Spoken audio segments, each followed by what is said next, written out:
நீ நான் காதல் சீரியலில் இன்றைய எபிசோடில் என்ன நடந்திருக்கு அப்படிங்கிறத பார்க்கலாம். இப்போ அபி அணுக்கிட்ட இந்த மாதிரி நான் பாட்டி வீட்லேயே பொட்டிக்கு வைக்க சம்மதிச்சிட்டேன் அப்படின்னு சொல்லிக்கிட்டு இருக்கும் பொழுதே அங்கே எல்லாருமே வந்துடுறாங்க.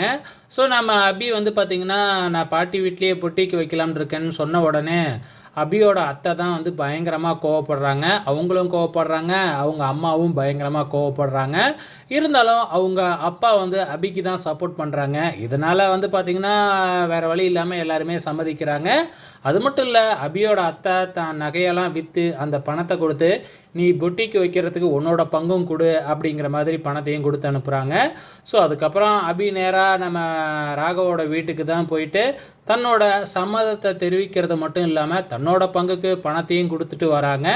ஸோ இங்கே நைட்டு சாப்பிடும் பொழுது முரளி வராப்புல. முரளிக்கிட்ட பார்த்திங்கன்னா சார் இந்த மாதிரி நான் பொட்டிக்கு வைக்க அட்வான்ஸே கொடுத்துட்டேன் அப்படின்னு சொல்கிறாங்க. நம்ம முரளியும் ரொம்ப சந்தோஷமாக ஆமாம் எந்த ஏரியாவில் அப்படின்னு கேட்ட உடனே நம்ம பாட்டி வீட்டில் தான் அப்படின்னு சொல்கிறாங்க. இதை கேட்ட உடனே முரளிக்கு அதிர்ச்சியாக இருக்குது. உடனே அபி கூட சண்டைக்கு போகிறாரு. ஆனால் அபி இருந்துக்கிட்டு அதெல்லாம் முடியவே முடியாது, நான் பாட்டிக்கிட்ட சத்தியம் பண்ணி கொடுத்துட்டேன் அப்படின்னு சொல்லிடுறாங்க.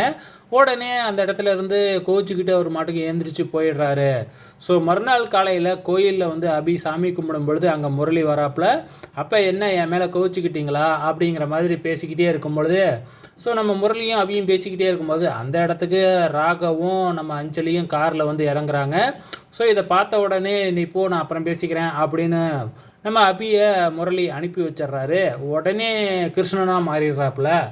உடனே நீங்கள் யார்கிட்ட பேசிக்கிட்டு இருந்தீங்க? அபிகிட்ட பேசிக்கிட்டு இருந்த மாதிரி இருந்துச்சு அப்படின்னு கேட்கும்போது ஆமாம் உங்களுக்கு அபியை தெரியுமா அப்படின்னு கேட்கும்போது இல்லை தெரியாது, அன்றைக்கி நம்ம வெட்டிங் டேவுக்கு வந்தாங்க இல்லையா சர்வ் பண்ணுறதுக்கு, அப்போ பேசுனது தான் அப்படின்னு சமாளிச்சிட்றாப்புல.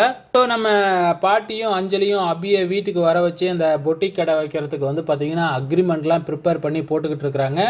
ஸோ எப்படியாச்சும் இந்த அபியை இதுக்கப்புறம் இங்கே வரக்கூடாமல் பண்ணணும் அப்படின்னு முரளி வீட்டில் இருந்துக்கிட்டே பிளான் பண்ணிக்கிட்டு இருக்கிறாரு. ஸோ என்ன பிளான் பண்ணுறாரு அப்படிங்கிறத நாளைக்கு பார்க்கலாம்.